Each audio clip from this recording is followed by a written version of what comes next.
Minhas amigas e meus amigos, estamos aqui em mais um Papo com o Jardim.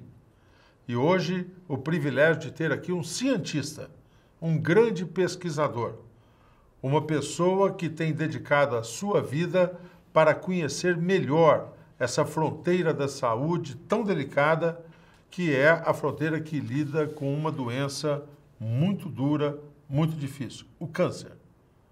E nós temos hoje o privilégio de receber aqui o Dr. Henrique Silveira. Muito obrigado, viu, Henrique? Obrigado. Por estar conosco aqui. É um prazer enorme estar aqui. Muito obrigado pelo convite. Estamos muito felizes de tê-lo aqui. Muito obrigado. Tenho certeza que todos de vocês vão gostar do Dr. Henrique pela figura afável, amigável, querida que ele é, e gostar de ver as coisas bacanas, importantes que ele tem desenvolvido. Dr. Henrique é um mestre em ciências biológicas, se formou em Ribeirão Preto, na Barão de Mauá, Eu me formei aqui e aí fez uma trajetória maravilhosa, mestrado, doutorado, pós-doutorado. Faz um resuminho aí dessa trajetória tua, como é que foi, minha doutor carreira Henrique? acadêmica, eu me formei aqui em Ribeirão Preto. Sou natural de Ribeirão Preto, né? Essa cidade tão querida aqui. E depois eu fui fazer mestrado na Universidade Federal de São Carlos. Isso já focado nesse campo da genética, né, da biologia molecular. O câncer é uma doença que envolve célula, então a gente tem que saber os mecanismos celulares para poder desvendar como driblar a doença, né? Depois eu fui fazer doutorado já na Faculdade de Medicina de Ribeirão Preto, voltei para Ribeirão Preto. Aí o doutorado, que foco você tinha? Genética também? Pesquisa genética? Mais a parte também de genética, né? Trabalhei no departamento de genética da Faculdade de Medicina de Ribeirão Preto. Fiz um pós-doutorado nesse mesmo departamento e depois eu fui para a Faculdade de Medicina de São Paulo. Trabalhei também com o professor Paulo Saldiva, lá no departamento de patologia, lá na USP de São Paulo. Nesse tempo eu estive na Harvard, né? No departamento de saúde ambiental da escola de Harvard, da Escola de Saúde Pública da Harvard.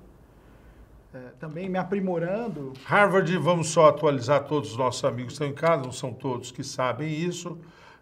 Nos Estados Unidos nós temos duas grandes universidades, e meia milhares que eles têm lá, obviamente, mas duas. Primeiro, na área de ciências exatas é o MIT, o Instituto de Tecnologia de Massachusetts, que é na cidade de Boston. E na mesma cidade de Boston, que é a capital universitária dos Estados Unidos, exato, nós temos a escola, a universidade top em ciências humanas e em saúde, que é Harvard, tá certo? Que é onde o doutor Henrique esteve lá fazendo um curso na área de saúde pública, né? Exato. Lá eu aprimorei um pouco mais os estudos, né? Já focado nessa parte de meio ambiente, fatores ambientais e câncer. Então isso foi uma experiência muito positiva na minha formação. E já fazendo uma colaboração com o Hospital de Câncer de Barretos na época, e eu acabei ficando contratado no hospital. Foi aí que o senhor foi para o Hospital do Câncer de Barretos? Como pesquisador do Hospital de Câncer de Barretos. O senhor está lá há quanto tempo em Barretos? Eu já estou em Barretos, agora são 6 anos já em Barretos. O Hospital do Câncer de Barretos, todos nós sabemos, é um orgulho. Orgulho para nós paulistas, para nós brasileiros, referência internacional e uma instituição médica, cuida das pessoas, trata das pessoas, mas uma instituição também hoje muito referencial na área de pesquisas, né? Exato. E, primeiro, nós que sempre ouvimos falar no Hospital do Câncer de Barretos, o doutor Henrique, que agora, antes de começar o programa, falou: Arnaldo, mudamos de nome. Conta isso para a gente, por favor, doutor Henrique. Exato. O Hospital de Câncer agora, recentemente, ele mudou o seu nome, né, de Hospital de Câncer de Barretos para Hospital de Amor. Justamente para desvincular, a gente tem um tratamento humanizado para todo paciente que entra no hospital. Então agora o hospital é Hospital de Amor. Até porque nós temos várias unidades no Brasil, já são 5 unidades fixas, 11 unidades de prevenção de câncer espalhadas pelo país e 18 unidades móveis. Nós somos campeões, né, em prevenção de câncer, programas de mamografia, colo de útero, principalmente. São as chamadas carretas da saúde da mulher, né? Exatamente, são as carretas da saúde.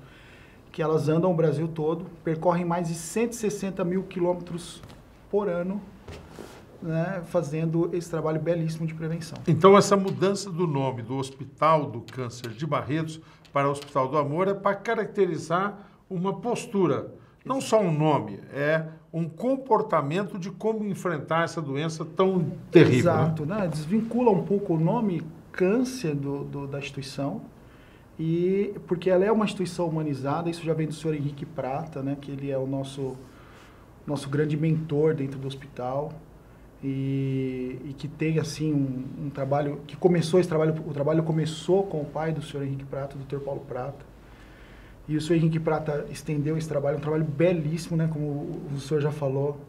Então a gente tem essa responsabilidade de todo o trabalho que é feito no hospital, não só o tratamento do paciente, mas com as pesquisas, a gente põe amor nesse trabalho. Então, todos lá trabalham com muito amor. Hospital do Câncer de Barretos, agora Hospital de Amor, ou do Amor? De amor. Hospital de Amor. De amor. Porque caracteriza essa postura. Dr. Henrique Silveira, pesquisador do Hospital do Câncer, é o nosso convidado, está aqui conosco no Papo com o Jardim. Nós vamos voltar daqui a pouco, doutor Henrique, onde ele vai nos contar esse outro lado, além de atender as pessoas, as pesquisas que lá são feitas para prevenir e para enfrentar essa doença tão desafiadora. Logo mais, espero você, Papo com o Jardim, doutor Henrique Silveira, do Hospital do Câncer de Barretos, Hospital de Amor de Barretos.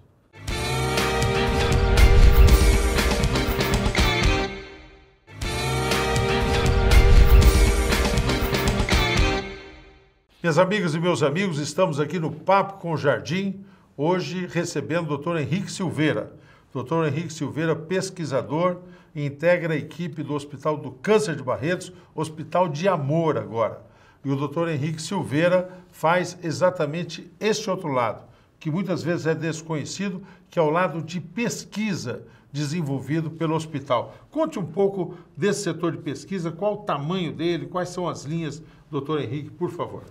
Hoje o Hospital de Câncer de Barretos, Hospital de Amor, né, ele tem um instituto de ensino e pesquisa, né, que engloba pós-graduação aprovada pela CAPES, onde nós temos alunos de mestrado e doutorado, e um centro de pesquisa em oncologia molecular, um centro molecular de prevenção de câncer, que hoje engloba mais ou menos em torno de 80 pesquisadores, entre pesquisadores sêniores, pesquisadores júniores, associados, e também os alunos de pós-graduação, que não deixam de ser pesquisadores, porque estão desenvolvendo suas dissertações de mestrado e suas teses de doutorado dentro da instituição.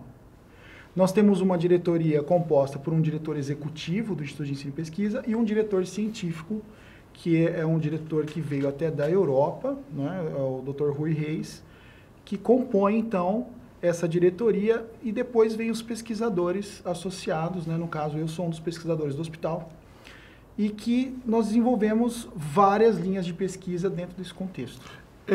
Pesquisa é fundamental, nós estamos falando de algo que é uma das fronteiras mais desafiadoras do ponto de vista da medicina, o câncer. Hoje há alguns tratamentos, eu leigo entendo assim, o senhor me corrija, por favor, que amenizam, há alguns dispositivos que retardam a incidência, mas não há cura do câncer, né? E isso tem sido buscado em parceria com outras instituições internacionais. Quais são as principais parcerias que o nosso centro de pesquisa do Hospital de Câncer, Hospital de Amor, nós estamos cada vez aprendendo essa mudança aí da denominação, quais são os principais parceiros do ponto de vista internacional, doutor Henrique? Bom, o Hospital de Câncer de Barretos tem vários projetos em conjunto com vários centros de pesquisa no mundo. Vamos citar alguns exemplos. O hospital ele é instituição irmã do MD Anderson Cancer Center em Houston, que é o maior hospital do mundo em tratamento de câncer. Houston, Texas, Estados Unidos. É uma referência mundial. Exato. Então, vários protocolos que são executados em Houston e várias pesquisas são feitas em colaboração com o Hospital de Câncer. Um outro fato também, por exemplo, a Agência Internacional de Pesquisa em Câncer, que se localizada em Lyon, na França, que é o braço da Organização Mundial de Saúde, também nós temos vários projetos já associados ao que a gente chama de IARC, né? Que é a International Agents Research on Cancer. Nós também, isso são exemplos que eu estou dando, né, das diversas... E cada uma dessas instituições tem linhas diferentes de abordagem? Quais são as linhas mais promissoras hoje de pesquisa para buscar enfrentar essa doença que o senhor identifica? Então, você pode ter vários tipos de pesquisas em câncer, né? A pesquisa na prevenção de câncer, essa é uma grande fronteira, um desafio. Uhum. Então, muitos projetos do hospital estão focados muito na prevenção de câncer, mas você também tem várias outras pesquisas focadas em tratamento, prognóstico do paciente, exames que possam colaborar com o melhor diagnóstico. Então, você tem várias frentes nessa pesquisa em câncer. O nosso centro tem uma característica muito grande na parte de prevenção. Então, rastreamento em colo de útero, a pesquisa contra o papilomavírus, o HPV, por exemplo, é uma delas.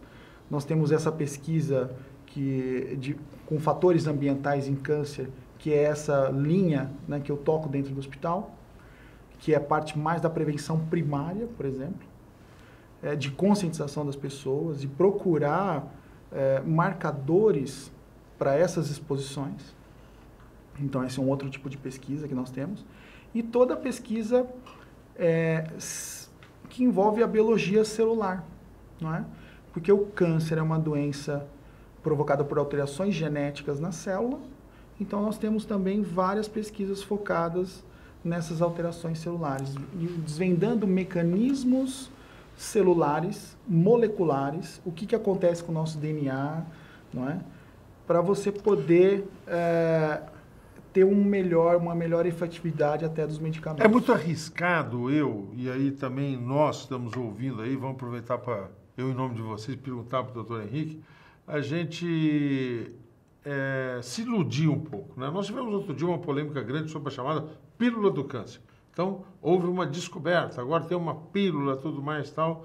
Nenhum dessas soluções quase que miraculosas hoje tem um respaldo definitivo, quer dizer, não há uma comprovação, há diferentes caminhos de abordagem, há técnicas de postergar, de minorar os efeitos, mas não há uma mágica com relação a isso. Eu acho que nem haverá, não é? Eu acho que não é assim, né, doutor Henrique? Eu acho que a grande mágica para um tratamento de câncer é você descobrir o câncer precocemente. Então, essa detecção precoce do câncer, ela é efetiva para o tratamento. Quanto antes você sabe que tem a doença, melhor é o tratamento. Essa doença em estadios avançados, ela vai ser muito pior o tratamento, você não tem um tratamento efetivo e muitas vezes vai ter um tratamento paliativo. Então, a prevenção de câncer é o grande segredo hoje, você descobrir qualquer tipo de câncer, mas em estadios iniciais. Isso é o grande segredo. Doutor Henrique, uma questão que me inquieta, aliás, são duas, que eu vou deixar marcado para a gente continuar a conversa daqui a pouquinho. Primeiro, a alimentação, porque se diz muito que você é um pouco reflexo daquilo que come, tá certo? E segundo, as condições de trabalho. Quer dizer, como é que essas duas questões, as questões ambientais e as questões de alimentação, incidem para a pessoa, tornam a pessoa mais predispostas ou não, ou que resultado tem. É um bom tema, né? Vamos voltar daqui a pouco com o doutor Henrique Silveira, que nos dá a alegria de estar aqui com o Papo no Jardim. Um breve intervalo e já continuamos.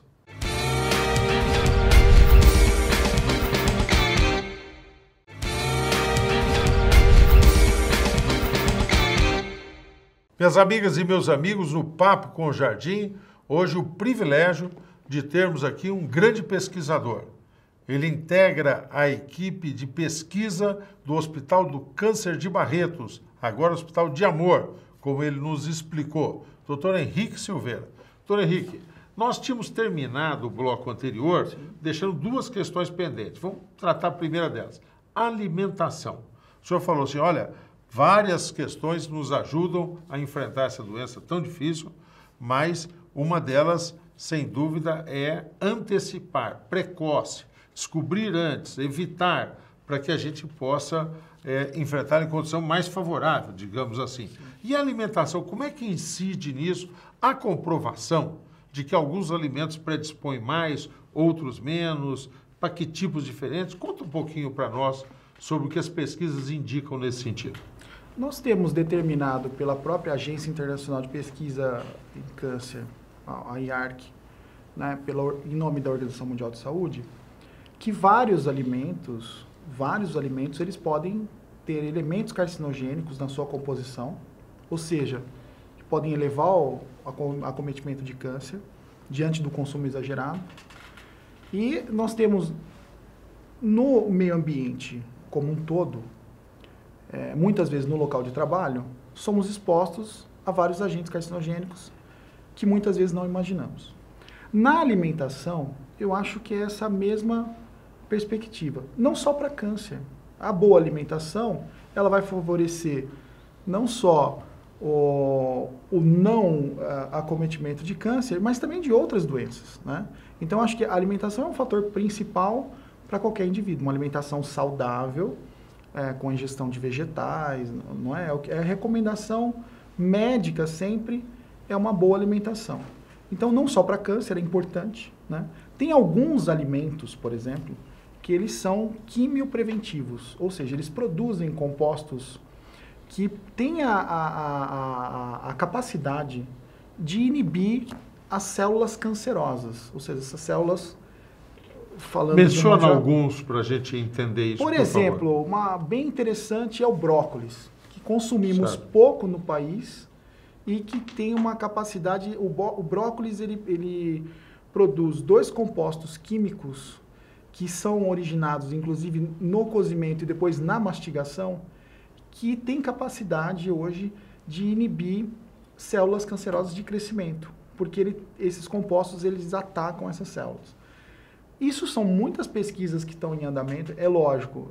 Estudos... Há algum outro exemplo? Brócolis, já anotei aqui, vou incluir mais a minha. As crucíferas em geral. O que são crucíferas, doutor? Por exemplo, são as plantas couve-flor ou brócolis. Então, essas crucíferas têm essa capacidade. Certo. Então, vários estudos estão em andamento com as crucíferas, provando essa capacidade anti-câncer que elas têm. É lógico que estudos epidemiológicos evidenciam, por exemplo, esse consumo de crucíferas 3 vezes por semana diminui a chance de alguns tipos tumorais, de acometimento de alguns tipos tumorais. Certo. Dentre eles mama, câncer de estômago, entre outros. Então, assim, mas isso são estudos epidemiológicos, né? Então, a gente infere na alimentação. Vários estudos estão sendo realizados com esse tipo de planta, por exemplo, para poder ver a efetividade dela em um tratamento juntamente com um tratamento quimioterápico. Então, por exemplo, você tem um composto isolado, aquele substrato da planta, junto com o medicamento, né, sendo administrado no paciente para ver se isso tem uma efetividade. Então, isso são estudos que estão em andamento, alguns ensaios clínicos, né, que a gente chama de ensaio clínico, que estão em andamento e alguns deles já foram publicados na literatura com efetividade desse tratamento, por exemplo, na alimentação. Isso é o ramo de alimentos. Eu tenho até um testemunho bem bacana. Eu sou, como secretário da Agricultura, responsável pelos nossos institutos de pesquisa aí. Um deles que nós temos dentro do Instituto Agronômico é o Centro de Citricultura, Silvio Moreira, fica lá em Corderópolis. Eu cheguei lá, outro dia abrimos lá, porque é pesquisa de citros, aí tinha uma variedade, sangrenta de mombuca, saborosa, uma laranja e totalmente vermelha, tá certo? E nós estamos entusiasmados com essa linha de pesquisa. Eu acho que ela vai ter uma repercussão extraordinária. Está terminando as últimas para ela ter uma mais larga multiplicação. Por que ela é avermelhada? Porque ela tem uma presença muito forte de beta-caroteno.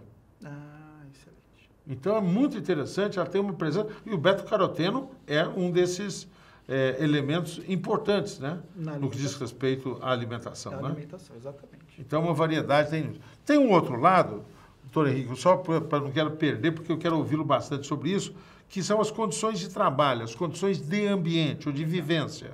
tá certo? E aí falar do nosso trabalhador rural, porque com o doutor Henrique eu tendo a alegria de fazermos uma parceria, Secretaria da Agricultura, Hospital de Câncer de Barretos, Hospital de Amor, para nós cuidarmos aí do nosso trabalhador rural naquilo que se chama na exposição aos agrotóxicos ou aos agroquímicos. Conte um pouquinho para nós sobre isso, Exatamente. por favor. Esse é um projeto que nós estamos fazendo diretamente com o trabalhador rural. Então, indo ao campo e passando para ele um pouco de prevenção de câncer, não é? A ideia da prevenção, porque muitas vezes o trabalhador rural, ele é uma pessoa que está no campo, mas ele não quer saber muito se ele tem câncer ou não. A gente consegue visualizar isso nas conversas, principalmente ali dentro daquele âmbito da agricultura familiar, que é o público que a gente está atendendo agora, e levar a ideia dele de prevenção de câncer, mostrando a importância da detecção precoce e também de como ele se proteger no ambiente de trabalho, que a gente tinha que achar uma linguagem de como falar com o trabalhador. Porque eu chego lá, hospital de câncer, né? Parece que eu já quero fazer exames e não é isso. A gente quer fazer um projeto de prevenção. Então, levar essa ideia para o trabalhador rural. E a gente sabe que muitas vezes o produtor rural, ele não usa, por exemplo, os equipamentos de proteção individual quando manipula agrotóxico. A gente tem, apesar de todo o trabalho forte que é feito pelas instituições, não é, de fazer esse uso, o produtor rural ele ainda tem um pouco essa barreira do uso dos equipamentos de proteção individual. Então a gente fizemos um vídeo com apoio da Organização Pan-Americana da Saúde, com a Secretaria de Agricultura, para poder levar essa ideia e poder conversar e ter um diálogo com esse trabalhador. Lógico, junto com esse vídeo, nós levamos essa ideia e quem quiser, o produtor rural que está disposto, ele participa, se ele se inclui lá nos critérios de inclusão do estudo, que a gente quer fazer um estudo de marcadores moleculares para ver essa influência, se o agrotóxico tem uma influência de alterar a célula e poder vir a ter câncer. Então, a gente sabe hoje que os nossos produtores eles estão expostos muitas vezes a mais de 30 princípios ativos diferentes. Nós temos uma problemática no campo também, que é esse uso, apesar de toda a conscientização, mas o uso ainda numa porcentagem alta de princípios ativos que não são regulamentados ou que vêm de outras fronteiras, né? Que é aquele princípio ativo, eu não sei se eu posso falar assim, mas ilegal, na verdade, que eles ainda usam, que tem uma mistura provavelmente totalmente diferente de um princípio ativo comprado, regulamentado.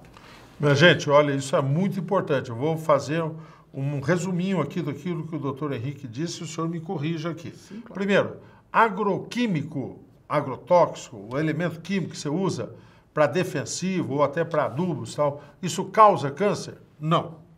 Tá certo? Nós temos uma questão que eram alguns que comprovadamente causavam isso, os chamados POPs, que é de acúmulo, foram banidos no mundo pela Convenção de Estocolmo e aqui, eu fiquei tão feliz com isso, dia 18 de agosto, depois de nós fazermos uma larga pesquisa, reunimos todo esse material, nós incineramos a última partida disso em São Paulo. A incineração dos chamados agrotóxicos obsoletos, condenados pela Convenção de Estocolmo. Pá! Acabamos com isso. Agora, tudo que é exagerado é arriscado. Então, você pode ter, ou por alguns agroquímicos, produtos que são pirateados, não são regulares, então tem que ter uma atenção com isso. Do jeito que você tem, muitas vezes, bebida. Jovens pegam bebidas que são essas bebidas em festas, coisas meio endiabradas que tem por aí, tá certo? E são descontroladas. Então, você tem que fazer isso, né? Ter controle. Então, aqueles que são regularmente inscritos e depois disciplinar o uso. Aí nós temos um programa Aplique Bem da Secretaria, sim, que o doutor Henrique também nos ajudou, e esse programa disseminado agora de orientar o nosso trabalhador para ele fazer um uso cuidadoso, adequado e usar sempre os implementos, porque a pessoa tem aquela máscara no dia de calor, tem aquela luva, muitas vezes a pessoa se livra daquilo, né? É desconfortável, né? Usar, É. porque é um EPI pesado, mas é desconfortável. E o risco para a saúde? A gente não sabe, os estudos em andamento, a Organização Mundial de Saúde, ela já declarou vários tipos de princípios ativos tem um risco, estudos epidemiológicos, de desenvolvimento de câncer, né? Então a gente pega assim, os principais são as leucemias, linfoma não Hodgkin, por exemplo, mas nós temos que então conscientizar o trabalhador rural para o uso correto do agrotóxico e cuidar da saúde. 40% do nosso público que entra no hospital são pessoas ligadas ao campo. Isso dá um fato também das regiões que nós atendemos, mas são pessoas ligadas ao campo. Então, esse uso exagerado, talvez, do agrotóxico... Indisciplinado, ele pode ter uma ligação com acometimento de câncer. Ou de produtos irregulares também, que devem ser evitados. Provavelmente, os produtos regulares, eles são mais tóxicos, né, do que os princípios ativos regulamentados. Isso. Uma alegria imensa, a conversa podia se estender muito, né? Mas primeiro saudar a qualidade do nosso Hospital de Câncer de Barretos, Hospital de Amor. Parabéns a todos vocês, fazem esse trabalho maravilhoso. Saudar a figura querida desse pesquisador, amigo, doutor Henrique. Muito obrigado, Henrique. Muito obrigado, por ter vindo Fernando. Aqui, estarmos juntos aí. Fantástico, fantástico. Muito obrigado pelo convite. Eu agradeço a sua assessoria toda, pelo trabalho, a você, que foi sempre um parceiro nesse projeto lá em Barretos, e que a sua presença, inclusive na solenidade, né, de abertura, de quando nós fizemos a solenidade do vídeo, de abertura do vídeo, e agradecer realmente você que foi um parceiro enorme e que ajuda divulgando o projeto, né? E que ajuda, então, a gente poder chegar no produtor rural. E toda a sua equipe lá também, da CAT, da Secretaria de Agricultura, Rolando Salomão, todo aquele pessoal que nos ajuda muito nesse projeto. Juntos. Juntos. Juntos por essa boa causa. Muito obrigado a vocês. Até o próximo Papo com o Jardim.